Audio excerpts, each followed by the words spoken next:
ये लोग बाग यात्रा कर रहे थे, वो तो पहले दिन से ही फैल है।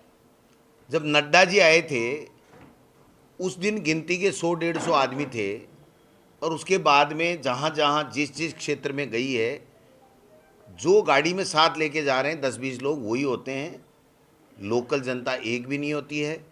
और अगर 10-20 लोग लोकल आते हैं तो वो उनसे सवाल पूछते थे कि भाई आक्रोश तो आपके खिलाफ है, केंद्र की मोदी सरकार के मुद्दों के खिलाफ है, कि आप बेरोजगारी के नाम पे, महंगाई कम करने के नाम पे, किसान की आमदनी दुगुनी करने के नाम पे लोगों को ठग रहे हो, और 9 साल से लगभग आप शासन में हो, आप कुछ कर नहीं रहे हो। तो मैं समझता हूँ कि ये कहना इन्होंने अपनी इज्जत बचाई है, क्योंकि जब कोई चीज़ फैल हो गई तो उसको कोई न कोई बहाना चाहिए।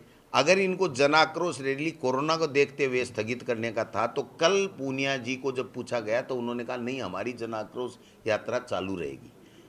और जब ऊपर से डांटी पड़ी कि तुम्हारे पास आदमी तो नहीं आ रहे हैं जन आक्रोश रैली में, हम तो तुम्हारी इज्जत बचाना चाहते हैं, और हमने तो राहुल गांधी जी को चिट्ठी लिख करके उनकी जो भारी भीड़ आ रही थी, जन सैलाब उमड़ रहा था, उससे तुमको थोड़ा बहुत बचाने के लिए, तुम्हारी इज्जत बचाने के लिए हमने चिट्ठी लिखी, और उल्टे तुम कह रहे हो हमारी जारी रहेगी, तो तुम्हारे पास आदमी कहाँ है?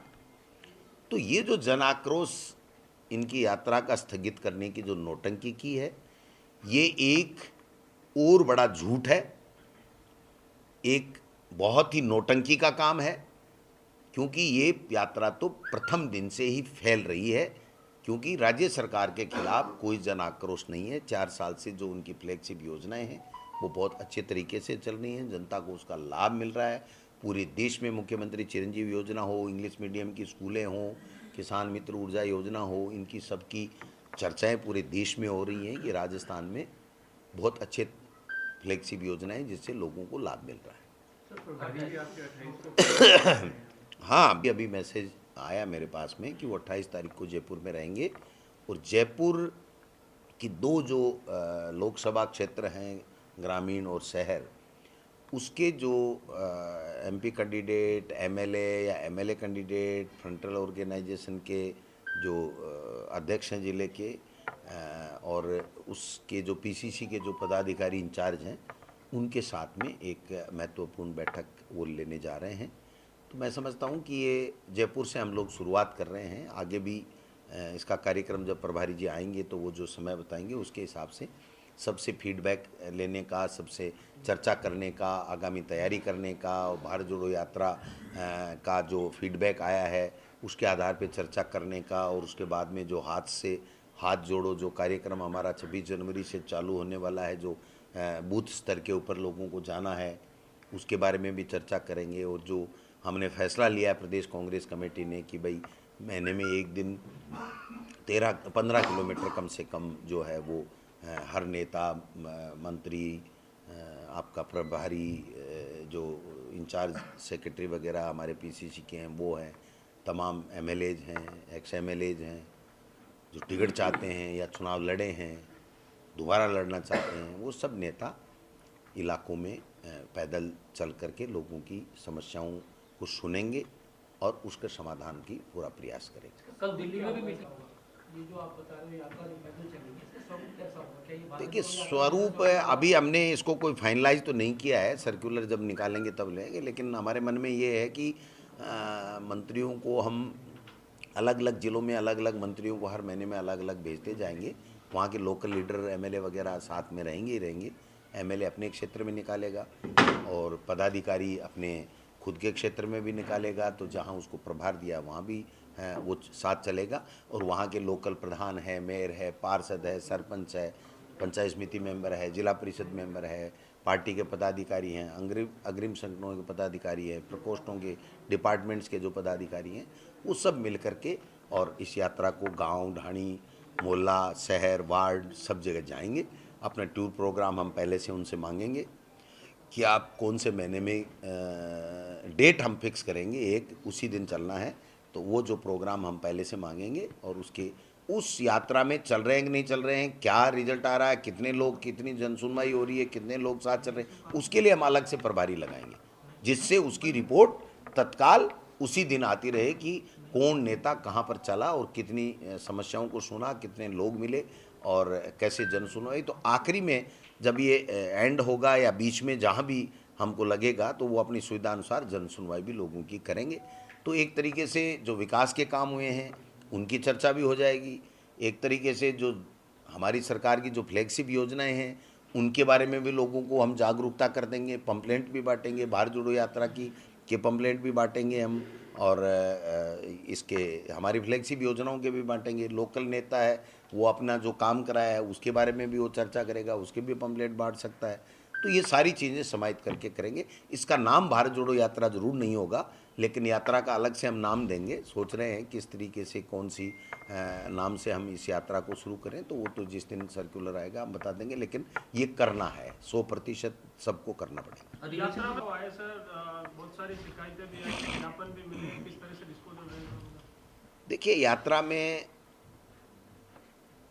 बेसिकली 3-4 तरीके की बातें आई हैं। बाकी तो एप्लीकेशन तो 200 से ऊपर हैं जो प्रदेश कांग्रेस कमेटी को कार्रवाई के लिए मिली हैं। तो उसको हमने छांटा है, उसको हम सूचीबद्ध कर रहे हैं। उसमें कई पदों की डिमांड बढ़ाने की डिमांड भी है, नौकरी की भी बात है, वैकेंसी निकालने की भी बात है, पानी की समस्या की भी बात है, बिजली की समस्या की भी बात है। कईयों में चिरंजीवी योजना से लाभ अच्छा मिल रहा है, ये चिट्ठियां भी हैं। कईयों में इंग्लिश मीडियम की स्कूलें और खोलने का भी सुझाव है। कईयों में कई विषयों के पद बढ़ाने की भी बातें हैं। तो ये सब चीज़ें उसमें हैं और काफ़ी चर्चा राहुल गांधी जी ने की है और हर ज्ञापन को उन्होंने स्वयं पहले देखा है।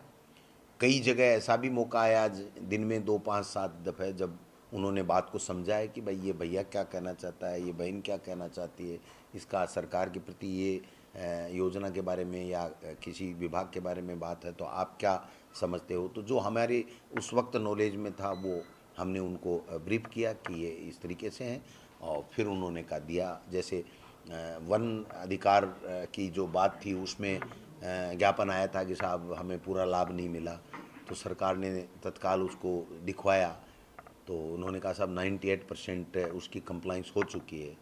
तो राहुल जी ने कहा नहीं आप दोबारा चेक कराओ, इसका मतलब 2-4 जगह से बात आई है, इसका मतलब कहीं न कहीं कोई न कोई बात है, या तो इनके समझने में फ़र्क है या फिर कहीं कोई बात हो सकती है, तो आपको दोबारा दिखवाना है। तो हम उसको भी मुख्यमंत्री जी को तत्काल दे दिया था, वो भी दोबारा दिखवा रहे हैं। किसी योजना के बारे में और स्ट्रेंथनिंग कैसे हो, जो अच्छी योजना है उसके बारे में वो सुझाव भी आए हैं, तो वो सब चीज़ें भी हम लोग इसमें देख रहे हैं। तो ये सारी चीज़ें हैं, कुल मिलाकर के जो चीज़ें आई हैं उसमें एक एक चीज़ को हम लोग जो हमसे पहले होने वाली है वो पहले कर रहे हैं, जिसको हम लोग बजट के माध्यम से ही सरकार ला पाएगी वो बजट के माध्यम से। उनका जो विज़न कुल मिलाकर के जो उनके ज्ञापनों का जो विज़न आया है वो विज़न, उस विज़न को लेकर के आगे सरकार को हम एक 10 तारीख से पहले पीसीसी के हमारे तमाम मेंबर और एआईसीसी के जो राजस्थान के मेंबर हैं उनके साथ में हो सकता है अगर हम इसको विस्तारित रूप दें तो प्रधान और प्रमुखों में से भी देखते हैं कितनों को बुला पाते हैं, तो उसको बुला करके हम लोग उनकी जो है विचार लेंगे और जनता से क्या फीडबैक उनको मिला है, वो क्या समझते हैं कि किस तरीके का बजट होना चाहिए, तो वो एक प्रस्ताव हम लोग जो भी प्रस्ताव होंगे वो पारित करके सरकार को देंगे जिससे वो बजट में इन सब चीज़ों को समाहित। देखिए, मेरा अनुभव बहुत ही अच्छा रहा और मैं तो कहता हूँ मेरे जीवन में मुझे एक बहुत ही अच्छी एक चीज़ मिली है जो मेरे पूरे जीवन में काम आएगी, क्योंकि मैं कभी पैदल ज़्यादा चलता नहीं था। तो मेरा ये था कि मैंने 10-20 दिन पहले प्रैक्टिस की थी 4-1 किलोमीटर चलने की, तो मुझे लगा मैं 4 किलोमीटर चल लूँगा। लेकिन जब वहाँ गए, माहौल देखा और राहुल जी को देखा और जिस तरीके से वो चल रहे थे और 2200 किलोमीटर चल कर के आ गए थे, तो मेरे मन में एक संकल्प मैंने 4 तारीख को लिया कि ये बंदा यहाँ से लेकर के वहाँ तक पैदल चल रहा है और इसके सिकनी नहीं है, सुबह वही ताजगी, शाम को वही ताजगी, दोपहर को वही ताजगी, तो अपन क्यों नहीं चल सकते। तो मैंने संकल्प लिया और मैं पूरे दिन पूरे बॉर्डर पे झंडा लेने से लेकर के बॉर्डर पे, हरियाणा बॉर्डर पे झंडा दिया तब तक चला, तो मुझे ये लगा, मेरे में एक विश्वास पैदा हुआ कि आदमी क्या नहीं कर सकता। तो इससे ये मेरे मन में एक आत्मबल मजबूत हुआ है कि हम लोग कुछ भी कर सकते हैं अगर हम में दृढ़ इच्छा शक्ति है और अगर हमारी भावना अच्छी है। तो इससे हमें जो कार्यकर्ताओं में जो भारत जोड़ो यात्रा का जो बड़ा मैसेज ये गया कि लोग अगर इकट्ठे रह कर के हम सब मिलें तो 2023 हमारे लिए कोई मुश्किल नहीं है और 2024 भी हमारे लिए कोई मुश्किल नहीं है। देखिए, 2 एजेंडे हमारे पास में आए हैं जो हमारे प्रभारी जी भी होंगे, सीएम भी होंगे और मैं भी होऊंगा।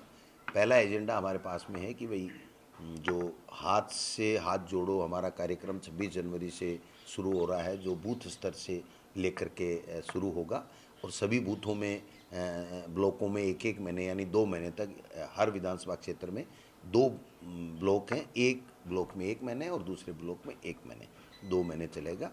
तो उसके बाद में हम जिला स्तर के ऊपर कार्यकर्ताओं का सम्मेलन करेंगे और स्टेट लेवल के ऊपर फिर हम बड़ी रैली टाइप करेंगे। तो इस तरीके से वो कार्यक्रम है। तो उसकी रूपरेखा किस तरीके से कहाँ किसको इंचार्ज लगाना है, किसको उसकी मॉनिटरिंग का काम देना है, कैसे कैसे जाना है, क्या रूट चार्ट होगा, ये हमने मंगवाया है। तो उसकी चर्चा भी करेंगे।